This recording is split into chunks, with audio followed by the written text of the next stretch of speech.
Um, and then I'll just start talking. And I think we're live, so we'll see. Hey everyone, welcome to Cheerful Conversations, episode 13, lucky number 13, I guess. We are going to talk about how to live for yourself in a minute, but I wanted to share a random story that some of my neighbors are going to laugh at just because I was thinking about it before the show started today. And so here's what happened. I had this like epic barbecue party on Friday, and we had just gotten our lawn treated for mosquitoes, and we had new furniture. We just got our back patio done this summer. So it was one of the first times that we're actually hardcore celebrating summer, you know, the end of the summer, of course. And we've been living in this house for almost 10 years. So we had a bunch of our neighbors over and friends of our children who were in class together. And it was awesome. The party started at 6 and it ended after midnight. So our kids are all inside and we're all outside hanging out on the patio drinking.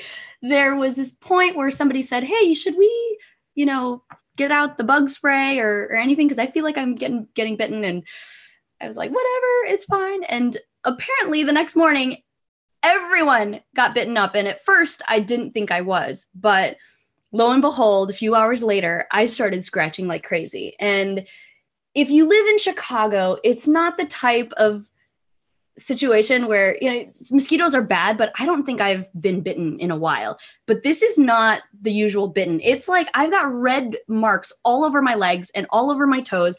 I've been scratching like crazy and it's not been fun. So we've been having these discussions on what is this? And there's this conversation about chiggers. I've never heard of them before until today. But so that's what's going on below what you see here. I like almost wanted to get this bucket of ice to put my toes in when they started to get itchy, because I don't want to sit here like scratching at my feet. So we're going to see if that happens. But if you see me moving around a lot, that might be why.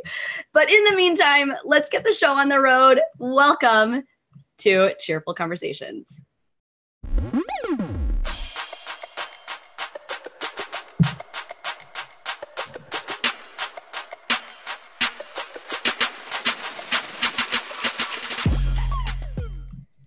All right, let's get this show on the road. Benjamin, thank you so much for joining me. This is Benjamin Ritter, my co-host for today. How are you doing? I'm doing pretty great. I think I was like dancing a little bit to that intro. So now I'm kind of pumped up. Yeah, I remember when I was putting it together, I was like, I need something upbeat, and because that's just me. And so it took me a while to find some audio that was energetic, but usable. I was going through this huge library. And so I'm like, good, that's the intent. Get yourself like bump into the music. But anyways, today we are going to talk about some really, really powerful stuff. And this comes off of if you've been following me in the last couple of weeks, I lost a dear friend of mine to an accident. It was a tragic accident in Chicago. She was biking to work, and she's a personal trainer and triathlon coach. And she was biking to work, and she was hit by a truck downtown, and she was biking through the bike lanes, but it was in an intersection of the city where there's a lot of construction going on. And she just wasn't able to make it. And it was really, really sad. And it made me think about, you know, how am I living my life? Because what if it was taken tomorrow? And what's so great about this conversation today is the fact that when Benjamin and I were kind of chatting about what we wanted to talk about, one of the topics he thought about was how to live for yourself. And so in honor of my friend Angela, we're going to have this really, really great conversation about how you can actually live your best life now and actually do it on your terms. So we're going to get the show on the road, but let me introduce you to my co-host first. So Benjamin, why don't you tell everybody about who you are and what you do? Oh, hi, everyone. And I am sorry for your loss, but it's interesting how those losses can kind of spearhead growth within us. And we're like, okay, so this is actually like life is short. It is short as long as it really is. There's no reason to not truly be living for yourself, because random acts can happen and take our life away in a second. Exactly. And it's hard. Yeah, it's very hard. Yeah. And just if anybody knows, because I'm like clearly energetic and cheerful right now, I definitely the last couple of weeks have been hard, but I'm also thinking about the fact that, you you have to continue to go on, right? And every day that I do think of her, and granted, she wasn't my best friend or anything like that, but she was my running coach a few years ago, and we kept in touch. And it's just so hard to see the family that she's left behind. She's got two daughters that are similar in age as mine, and it's just really hard. So I don't want you to think that I'm like leveraging this as like an opportunity to like talk happy about it, because it was really devastating, and I spent a lot of time crying last week. But I also acknowledge that there's a time and place for everything. So just in case there's any judges out there. So, yes. So tell me again what you do. So on the same point of living for yourself. So I basically help people take back control of their lives. I work with my clients to develop their internal leaders. I work on the personal side as well as within corporations and businesses to have really direct personalized consulting. Now, there's this huge personal development market, and there's podcasts, there's books, there's live stream videos, there's events, there's seminars, and that information is really powerful and strong. But a lot of times it doesn't do a lot more than motivate or create maybe intrigue or curiosity. It's not really personalized. So I basically guide clients to becoming the author of their own personalized guidebook to fulfillment. We have consulting sessions. We develop the internal leader. We do assignments. At the end of this 3 to 6 month program, you now have a book that you can reference back to help you make decisions, to really make sure that you're living in alignment with who you are as a person in your professional life, your personal life, and all your relationships. Love that. And it's so crazy because I'm that's what I work on, but you say it's so much better than I do. It really is. It's creating life on your terms, and having the rule book be something that isn't something that somebody else wrote, but something that you wrote yourself, and that you're willing to follow, because there can be rules that are out there, but if you can't hold to them, or if they're not the right ones for you, then what's the point? And I feel like I spent a lot of my life living on somebody else's terms and feeling like I needed to do XYZ in order to become or be ABC. And it was just not fulfilling. And I think that was the big piece that was missing. And so when you're living by your rules, it's a game changer. And so this is super powerful work that you're doing. Thank you. And you as well. But even though we're like teaching, right, some of the core foundational things, we're two very different people, right? Totally. I work with my clients based on the live system, which is life, intentions, values, expectations. That's like my mold, my foundation, and how I work with clients, as well as my life experiences, my professional experiences are going to connect and help people grow differently than your life experiences. Absolutely. And who you are and your values. So we're going to attract the people that need us. And I think that's what's so powerful is that, like, say, for example, I just finished my doctorate in organizational leadership. So I'm going to corporations, I'm working with executives and senior leaders, and we're crafting their life on the job, on the professional side of things, so they can be more fulfilled and find more personal meaning in their work. Now, a lot of consultants do that. But they do it in a very different way, in a very different personal level, and they connect with their clients and the senior leaders on a very different level. Yeah. So that's I think the strength in what we're doing is we're doing similar things, but for the people that need it, I guess. Yeah, absolutely.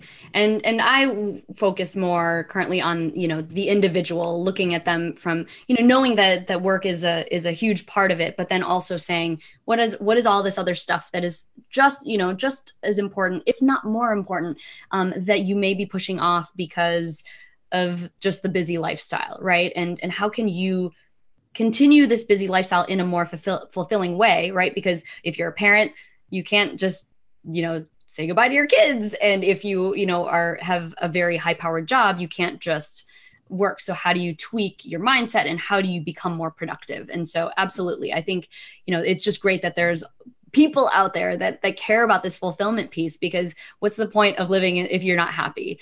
So I love that. So yay. So let's talk really, really quickly about how we met. Do you remember what month was that? And was that last year? It probably Just was this year? last year. Yeah. So we met through an Ignite event here in Chicago, which is where it's a 5-minute talk, 20 slides, auto advancing There's, every oh man, 15 seconds. something like that. Ali would be angry at us for not knowing.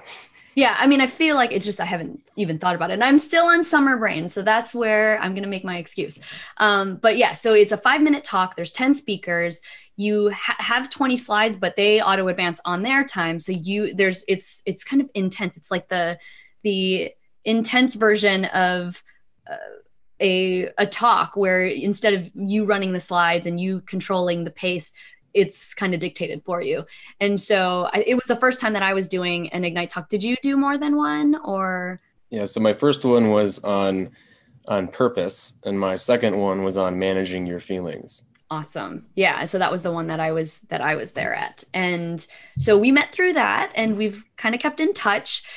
He also runs these amazing events and I finally have been able to get one on my calendar. So that's happening in October and I will be there. So if anybody else wants to come with me, I could use a date since my husband is watching the kids. And what's the topic because there was something I was like, oh, I love this. Was it confidence? So this upcoming event is on confidence, Yes. and it's interesting because I was afraid to call it live because I know people would call it live. So if you want to call it live or live, it's fine. Mm-hmm. But it's live confidence, and we have two amazing speakers. We have Adam Herson, who is the CEO of Upshow, and we have Natalie Schmulik, who is the CEO of The Hatchery, which is a food incubator. Love it. And then in between the speakers, and this is what I find so powerful about the events, is we have 15 minutes where I facilitate strangers meeting and talking to each other about a specific topic. And those themes for this event are going to relate to confidence. I love it. I love it. And I feel like confidence is such a relevant thing that's happening right now because I feel like it's the foundation of success, in my opinion. And if you don't have that, there's going to be so many fears that come up or that are going to stop you from doing the things that you truly want to do sometimes. And if you emit this confidence, then you attract that same, desire for other people who want to be confident like you. And so, yeah, I'm excited to see what conversations come up on that. So that's October 3rd, I think. October 3rd. Ooh, I remember. Confident, it's interesting. So the clients in my program usually have 3 outcomes: alignment, which is the core focus because alignment leads to fulfillment, but alignment also leads to confidence. And the confidence is so important. So important. Because like with decision making, I mean, just the core of it is decision making and setting your boundaries in your relationships and expectations, which are just so key to your level of happiness and living a fulfilling life.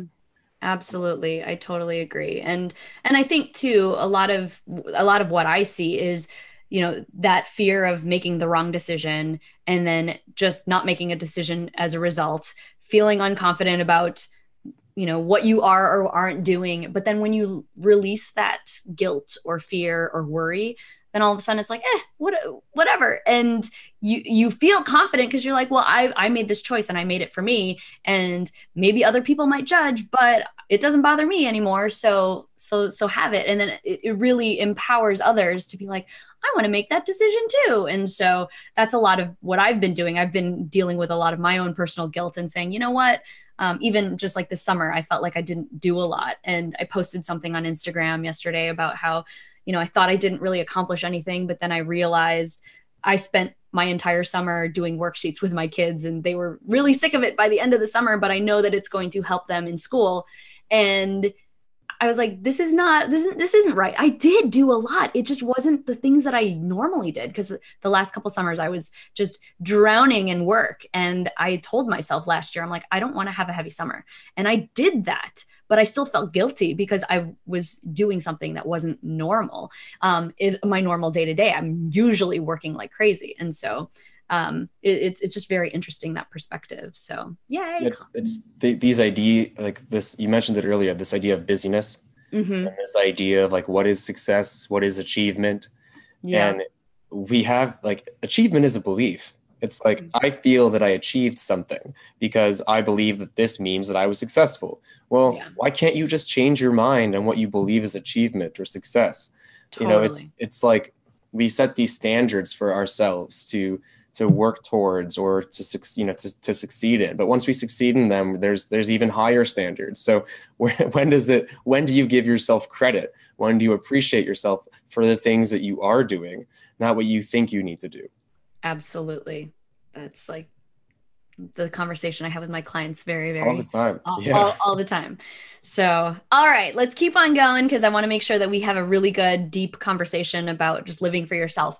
One of the things that I ask all of my co-hosts is, what is something that you geek out on? And this can't be work related, and it's harder for people to answer if their passion is their business, but something that you geek out on that people might not know, just to give a unique spin on people getting to know you. So it's tied into kind of like a side project, but Okay. I'm really into natural cures for things, or like natural foods and supplements. One of my passions is food politics and natural cures to like chronic pain or anxiety and stress. And so that's something that I'm studying constantly. And my medicine cabinet is full of just plants. It's like plants That's and pills. awesome. Yes. Yeah, I'm gonna have to pick your brain on that later because maybe you can help me with my itches. Like, okay, so that's awesome. And I have a random icebreaker question that I ask from my nice little game that I have. Have you heard of this company, Roundtable Companies? They have this vulnerability is sexy game, and I just use their questions for my show. But I'm going to pull an icebreaker question and then we can both just answer it. And I don't know what it's going to be until I pull it. Are you ready? I'm ready. Who is your favorite musical performer and why? Let me see if I can get this. That is tough because I don't really listen to much music. What? Well, so there's two genres that I love. Okay. I grew up listening to classical music a lot. Okay. So I'd have to say like the Beethovens, the Mozart, and the Bachs. And I also played the violin as a kid. But I also love, and this is how I describe it because I don't know the genre very much, sexy house music. Okay. So like I just went to go see Alina Baraz, and I've seen Kiara in concert. Nice. So kind of like both of them are a little instrumental with some vocals. Yeah. No, that's great. Hey, to each their own. Who's my, it's like, I feel like I have to say, my favorite musical performer before he passed, I was always a big fan of Michael Jackson, just in terms of his music. And then I went on to John Mayer. I love men and guitars. So my husband would laugh at me if he watched that because he knows that I say this all the time. But John Mayer, yes, he's got a reputation and whatnot, but he's just an amazing guitarist and his lyrics are so powerful. What I've struggled with more recently is that now that I've been looking at life with a more cheerful lens, a lot of his, and I think a lot of music is like very deep and dark and can, be a source of therapy for people. And so some of his music, listening back to it, I was like, oh, this is a lot sadder than I remember it. And so, but I still have mad love for him. And, there's other people out there too, but I'm a pop music buff. So I guess we're on different spectrums in that. But well, I just think, I like all music. I've been to Lollapalooza probably every year for the past. I've never been. You need to go. I know, but I keep on hearing maybe next year. And I heard that Bruno Mars was there this past year, who I absolutely love too. So I was like, why am I not paying attention to this stuff? So maybe next time. Yeah. If you go, let me know and I'll get tickets with you. Okay. Just so I can experience it once. But yeah, that's a great, thank you for entertaining that question with me. And then before we dive in, the last thing that I want to make sure that we talk about is just pulling some cheerful news, just to make sure that we're continuing to push the positive content that already exists on the internet or in the world. And so, Benjamin, do you want to go first and share your, what story you found? And I know that you sent me the link. Yeah, so just a quick summary. Yeah, just quick summary. So there was a kid in Alabama who he was supposed to start a job as a mover. Okay. And his car broke down basically the night before he was supposed to actually start his job. Oh my gosh. So he decided to walk 20 miles to get to work. And oh my gosh. Along the way, because it was really early in the morning. I think a job was supposed to start at like 6 a.m. Mm-hmm. And a cop saw him walking and stopped and actually gave him like a ride part of the way. And they talked about it. And then he called another cop. So the cop came and then gave him a ride the rest of the way. Oh my gosh. And the police officers shared the story, right, with the people that he was supposed to work for. And the CEO of the company that he was like hired through was so moved by this story, met with the kid like the next day to have a cup of coffee, and at the end of the meeting gave him his car. So this kid got like the CEO gave him his vehicle. It's really touching. I watched the video. I basically started bawling.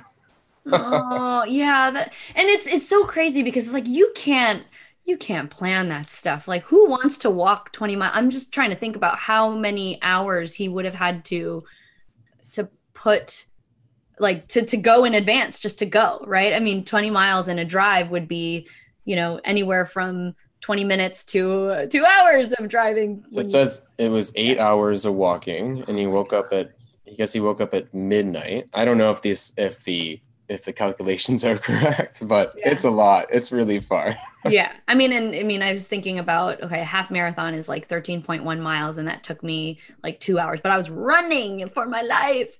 So yeah, that's a long, long, long time. That's crazy, but that's great that they acknowledged him and gave him something for just being so loyal to making sure I wanted to show up to work on time, that I was going to walk. That's amazing. All right. And then my story, I feel like I haven't found any really good different articles. Maybe I'm just being desensitized from all the positive news that I'm seeing, but I was telling Benjamin this right before we started. One of the articles that moved me this week was people who have celebrity, a lot of them use it to increase their celebrity in whatever way and increase their empires and everything. But I do love it when celebrities actually use their platform for good. And so the latest article that I found was just something about Selena Gomez, and she had a kidney transplant, I guess, last year. I didn't even know about that.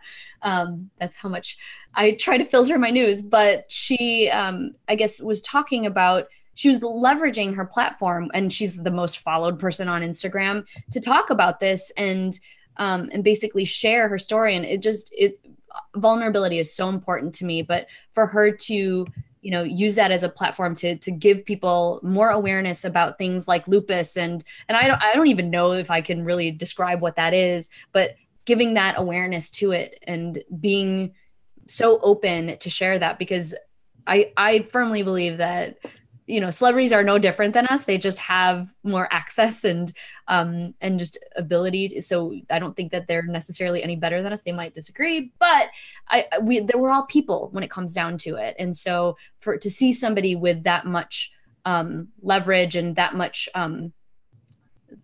attention, using it for good. And there are other celebrities that are doing that more and being more open about just their real life stuff. I think that I've shared a similar story about this in a previous episode, but those stories always make me happy.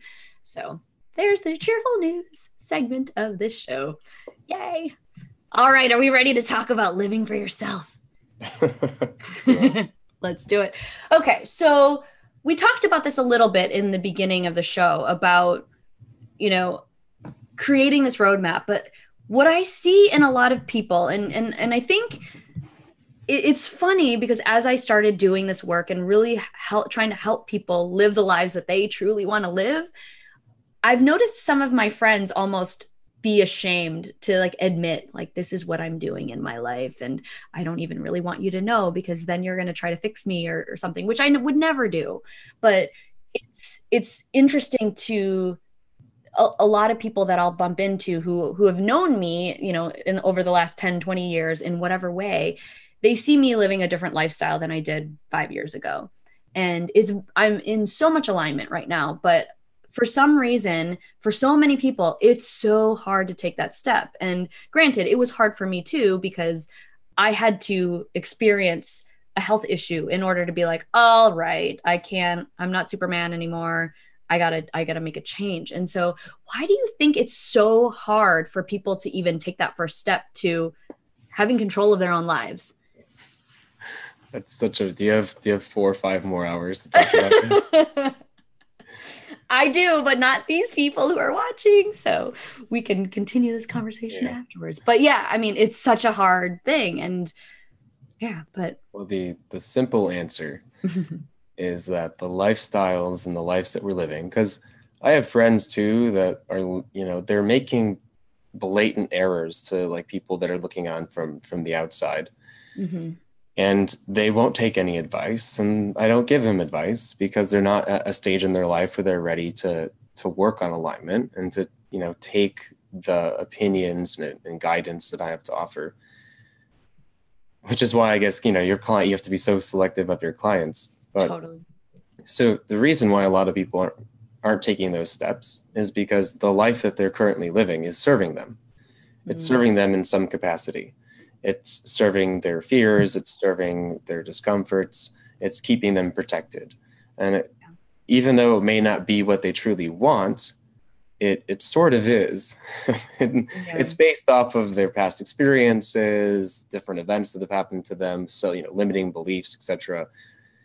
And it's kind of sad when you think about it that way, but it's also kind of like, well, these people are truly living the life they want. Like the person that constantly complains every day about how hard life is and the struggles they have and the things that they hate about their life, those things are serving them in some capacity. They actually enjoy them. And I'm probably going to get some sort of slack for that, but No, I agree with you. yeah.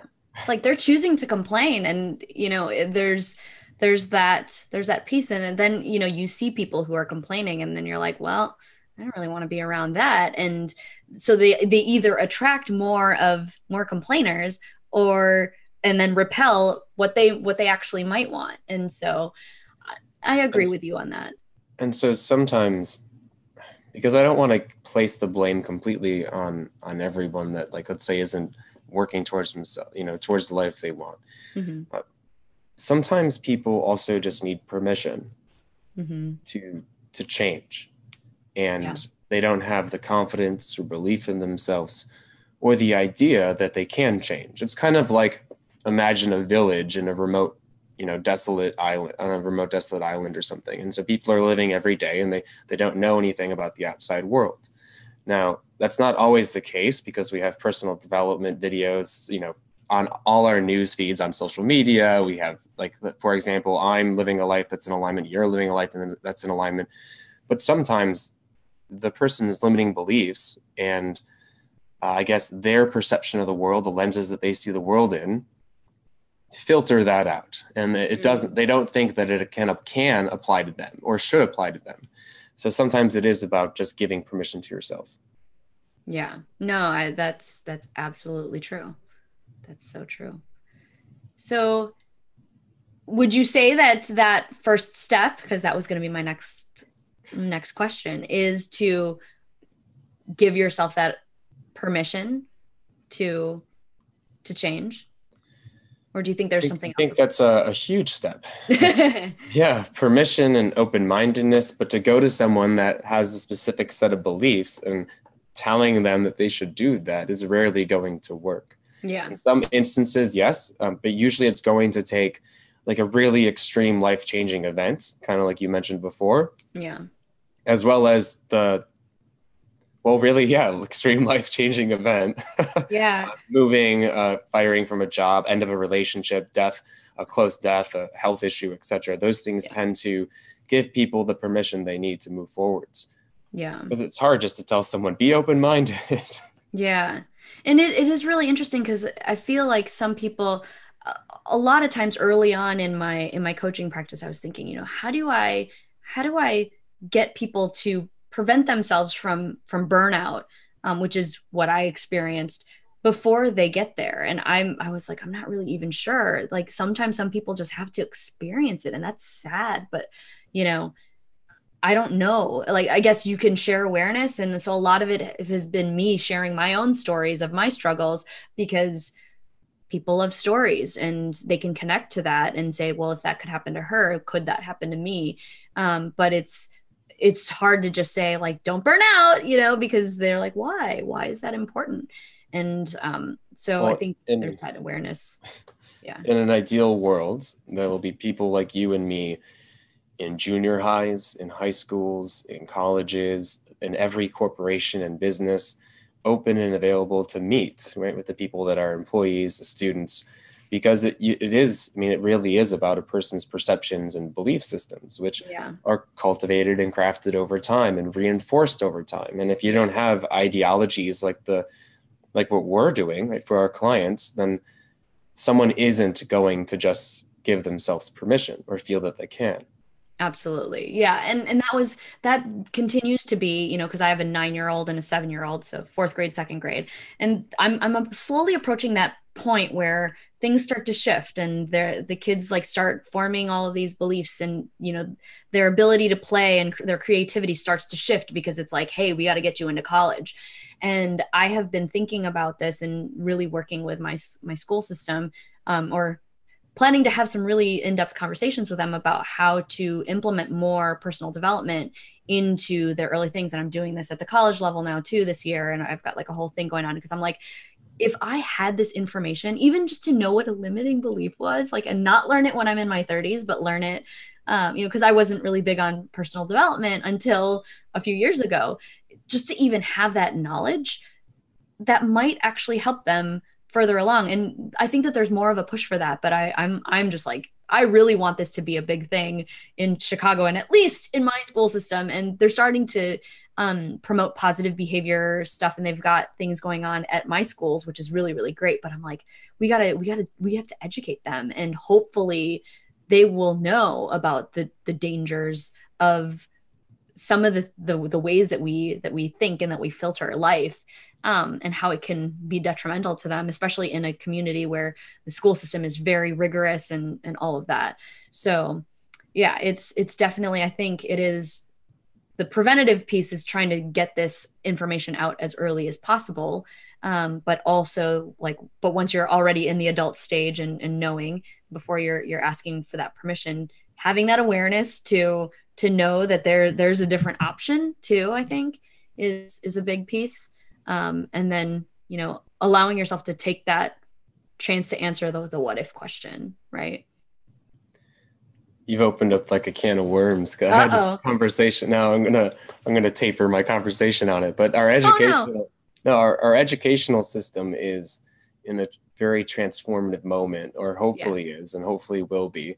Mm-hmm. But I think that, so on that side, just on like the educational side, I think there are some steps in certain areas being taken to alter the perception of achievement, right? Or like taking away grades, or to create this idea of equality and fairness and justice, but some of those actions may not be serving to the children, right? And they may not be developing behaviors that will help them in the real world. Yeah. So how do you then, you know, take kind of the skill sets that you've been discussing with the personal development workshops or skills, and integrating them in a way that is not kind of what's the word when you're not causing conflict, like in a way that is just safe. Like there needs to be a realistic implementation of these skill sets. Totally.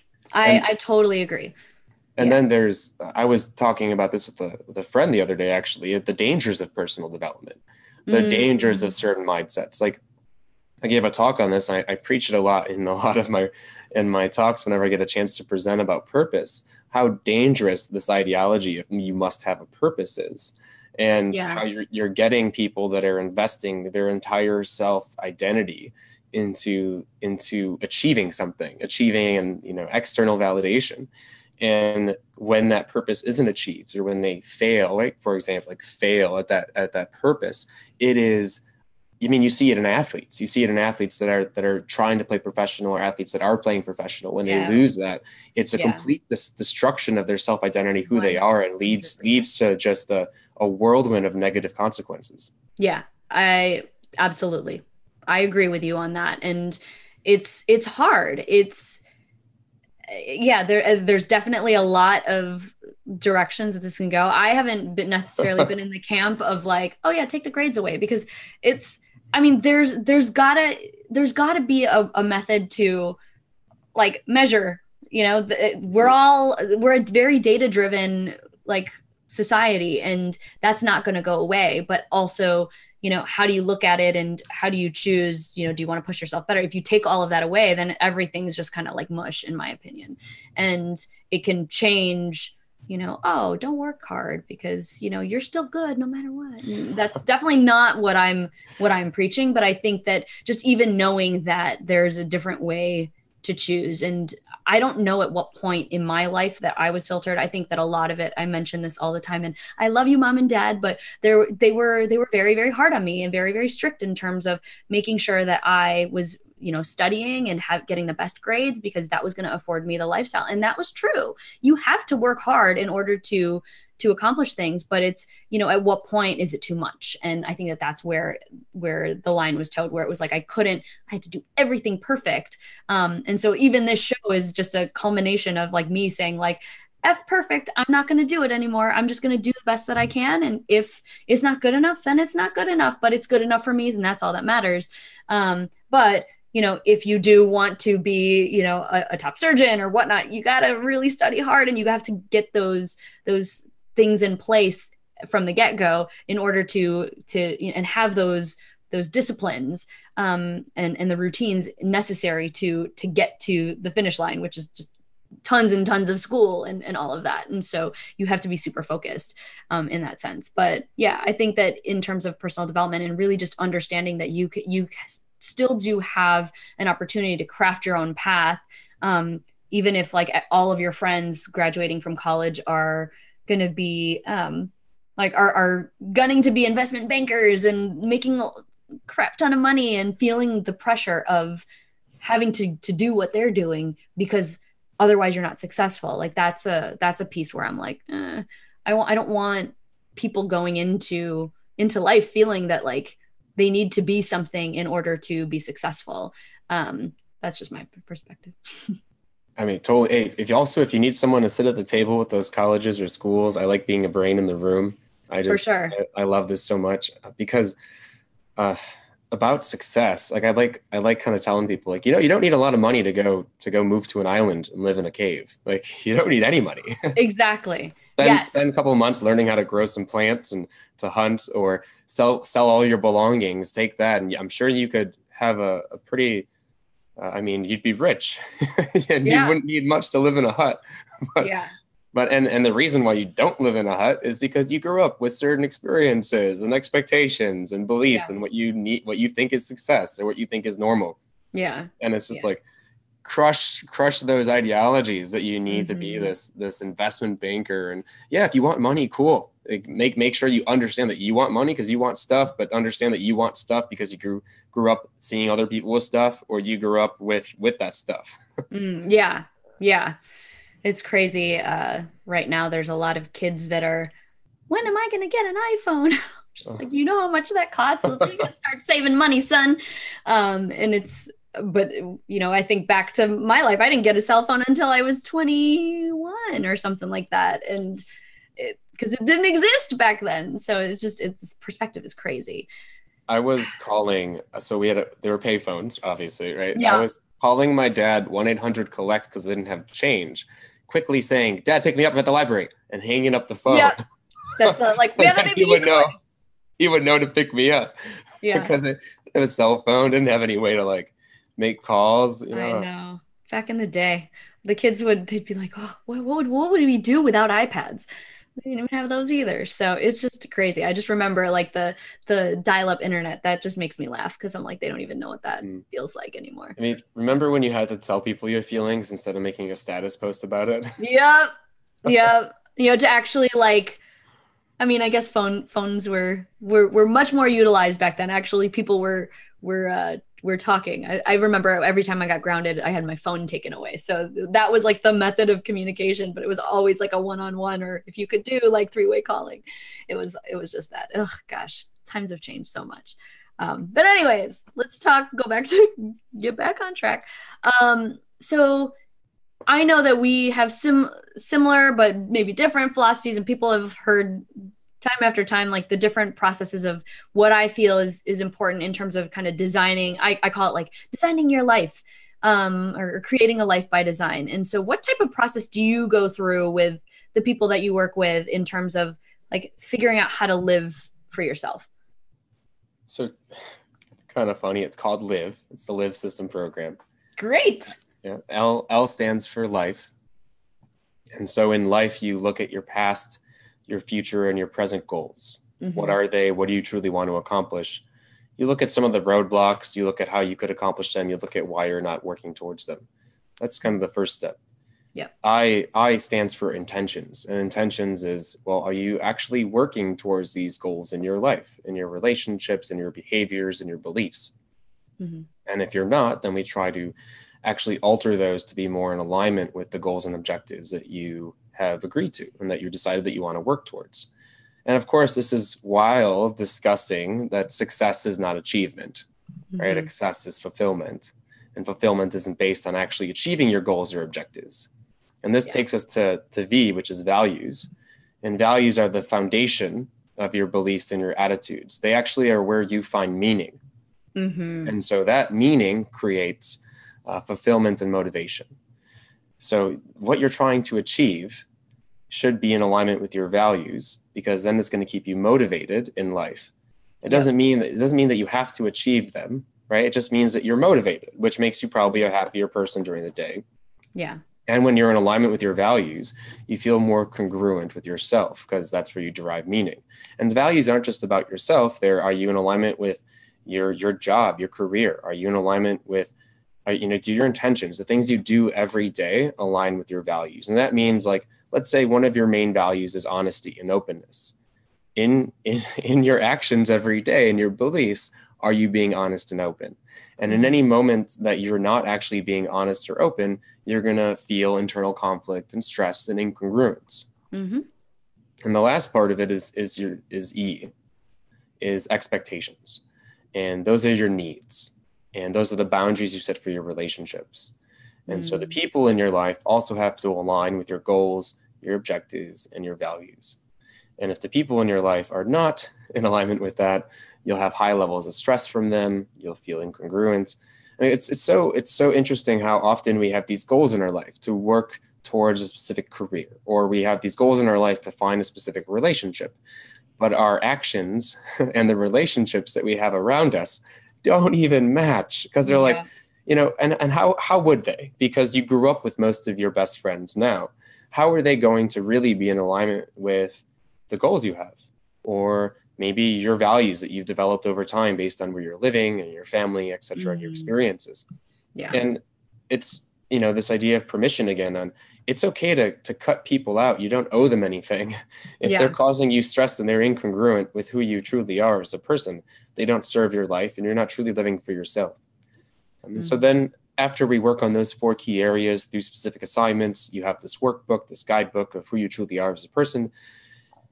And then you spend a few months usually integrating integrating those teachings and learnings throughout your life. And so basically then you don't really have to make tough decisions, because you're living a life that is truly in alignment with who you truly are as a person. I love that. Yeah. And as I was kind of preparing for, what my spin would be on just this concept of living for yourself, I was just having a conversation with somebody who's in a nonverbal communication body language training program with me. And he was like, I think I'm still trying to figure out what my purpose is in life, or like what I'm meant to do. And I asked him, I'm like, do you know what your values are? And he had no clue. And I was like, let me give you can either Google values assessment, but here's my spin on it, but take this. And I'm happy to like walk through it with you if you want to. And that was the one thing out of the coaching program that I did, was just realizing how important and how instrumental values are to actually living for yourself. And people don't, I spit out my values every time I have a conversation with somebody, because it's basically like my moral compass. It's like what are the decisions that I'm going to make when I ask a question? Those are the things that I benchmark it against. Is this fun? Because if it's not, I don't want to do it. A couple of years ago, I did an online summit. Have you ever done one of those? Or, I'm sure you've been on some or whatever, but it's doing it, the act of actually doing it. If you are an entrepreneur out there, it sucks. It's a lot of work and it's not fun. And the most fun thing that I did in that process, which, took 4 to 5 months of just constantly emailing and talking and interviewing and having to like dress up and look nice and talk to people and all of this craziness. The most fun thing that I did was I had to do this opt-in video. It was just a minute and a half. And I messed up so many times. So I actually like spliced all the bad pieces and put it together in like a 1 minute and 30-second video. And I still watch it today and I laugh my ass off. It's just so funny. But it was just like, why would I do this if this isn't fun? And I mean, the result of it, and I'm glad I did it. It was one of those things where it's like my entrepreneurial badge of honor to do something that would put me outside of my comfort zone, but it wasn't fun. And if I would do something in the future, I could do something in a modified form. I'd almost say that this is kind of the modified format of it, but I took out all the painful parts.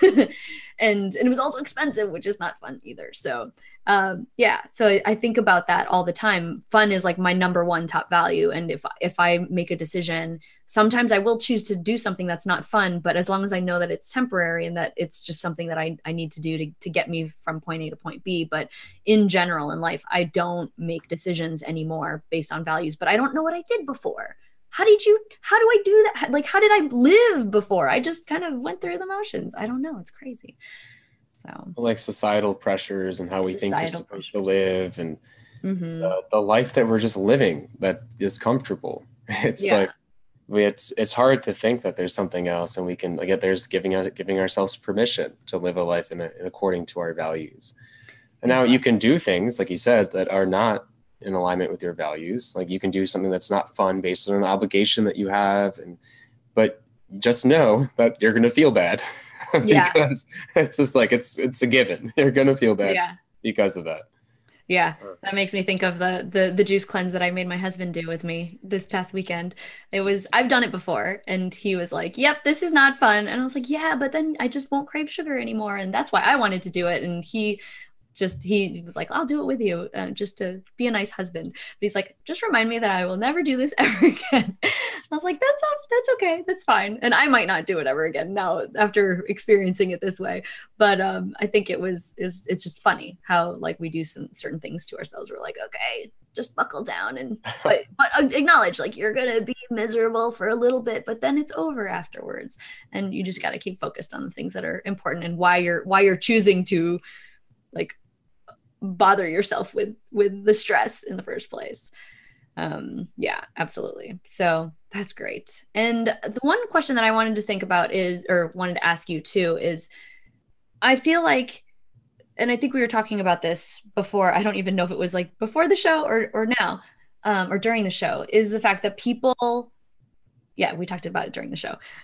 People tend to not want to take that leap to live for yourself, but more and more people are starting to claim control of their own lives.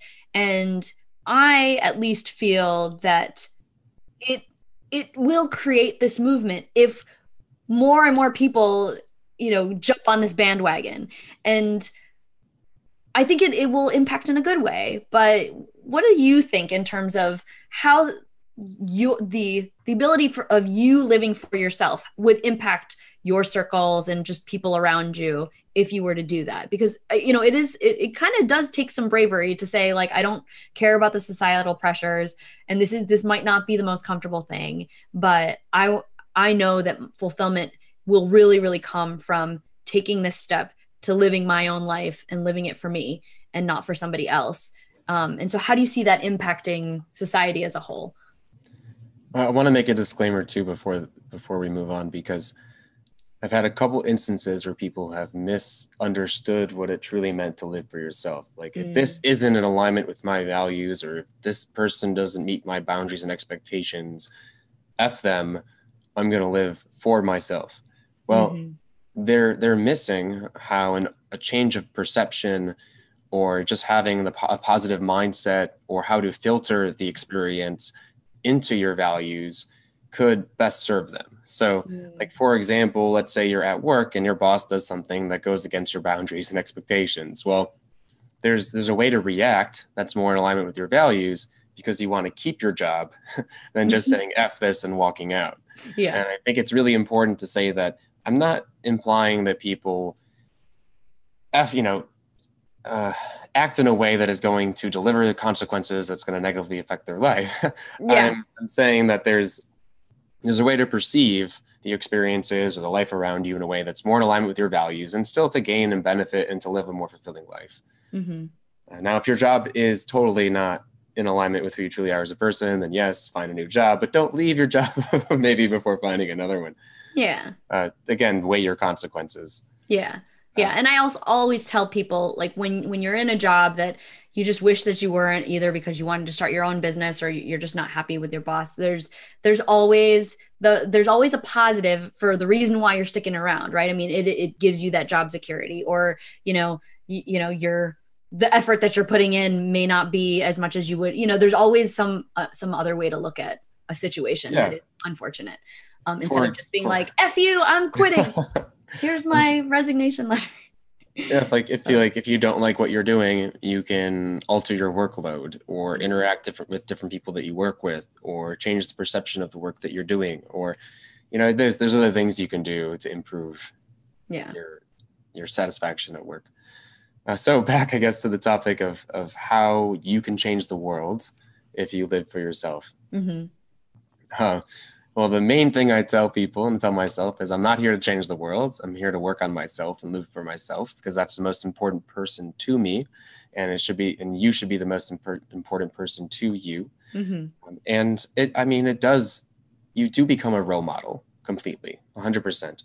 People around you will be affected by your change. Now, some people may not feel better because of that. So people that you tend to stray away from and move away from as you start living for yourself, that used to benefit from you not living for yourself, that used to actually hold you back, are going to hate it, and they're not going to like it at all. Yep. But you will attract people that are more in alignment with who you truly are. Mm-hmm. And I'm not here to change the world. I'm here to improve your life and improve other people's lives and improve my life. But you will improve the people that are aligned with who you truly are. When they get drawn to you. I mean, you're going to be a happier person. You're going to be more fulfilled. It's going to trickle down to every person that interacts with you, every person that you meet, mm-hmm. anything that you do. Yeah. I would almost disagree that you're not changing the world if you're working on yourself, because I do think that what's really, really interesting that in the last couple of years, at least for me, is that I think most of the things that I've been seeing in terms of what I want to accomplish, or the type of legacy that I want to leave behind when I leave, not that I want to be this like famous, crazy person and everybody like that I'm a household name or anything, but just by focusing on me, all of the things that I said that I wanted to do, like I want to grow my coaching practice, and I want to run my own business, and I want to do X, Y, Z, working on myself has given me those things. Like some of the things where I'm like, why am I not getting clients? In previous times, I'm like, why is this not happening? As soon as I kind of let go of that and said, okay, what is it that, why don't I shift the way that I'm thinking in terms of like, why am I not getting clients? How can I be more of an advocate for the work that I do? Just kind of shifting the thinking. And then people just came, and which is crazy to me that working on myself actually brought the things that I wanted in the first place. Instead of focusing externally, I was focusing inward, and all of a sudden wheels started turning. It's a concept that I'm still trying to be like, as somebody who's super, super like logical, I'm like, okay, this doesn't make sense, but I swear to you, it is actually like working for me. So if it can work for me, it can work for you. We just need to really focus inward. And it's been one of the foundations upon like how I live my life, to just have a coach who I can bounce ideas off of, and just know that I have a sounding board. It's so valuable. But I do feel that because of the way that I'm emitting my energy now, as opposed to how it was 5 years ago, I feel like it is definitely impacted the world around me. Friends of mine who were my friends that didn't want to jump on this bandwagon have since disappeared. And I've attracted a whole new world of people that I don't think I would have met with my previous mindset. So, and it might not be like changing the world on a big scale, but like you impact one person, and that can also impact other people. So I would say that maybe you are changing the world. I think it depends on what you're doing for a living, but I do think that Yeah. you're putting a more positive sphere, 100%, around you and around who you interact with. And so, Yeah. yes, you're not being, negative as much. You're not leeching energy from people because you have enough energy yourself and you're completely Mhm. motivated. And 100% that you become a much brighter light in the world. Mhm. Yeah. Yeah, I agree. So just so you know, people, live for yourself. I think that that's the moral of today's story if you didn't get it yet. But I think that there's definite value in really just knowing that life is super short. And, if you're going to live it for somebody else, then what's the point? That's just what I'll close that on. But thank you so much for this amazing conversation. Thank you Yeah. very much for having me. Yeah. I And, appreciate it. and I'm going to close with one final question. And I always, I pull from this huge bank of questions that people have asked me over time, and I share them, and we'll just use that to close out the show today. And you can share your perspective on this. And this is the question that somebody asked, and we kind of already answered it, but maybe Benjamin, you can answer from your perspective. And the question is, do you work with another person or persons to reflect on what makes you happy and fulfilled? Or is that mostly a personal reflection you do? So my answer would be, yes, I have a coach. I just mentioned that. But I also do daily reflection, daily, weekly, monthly. I'm always in a reflective state. And I think that that's one of the reasons why I achieve the success as defined by me that I'm experiencing right now. So how about you?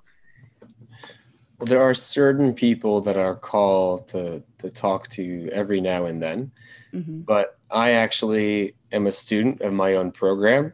Yep. So I will conduct my program on myself if I need to. Yeah. And I also wrote the Live for Yourself journal, which I do weekly. And it basically is a component, it's certain core components of my program that keep me aligned and keep me on track and keep me reflecting.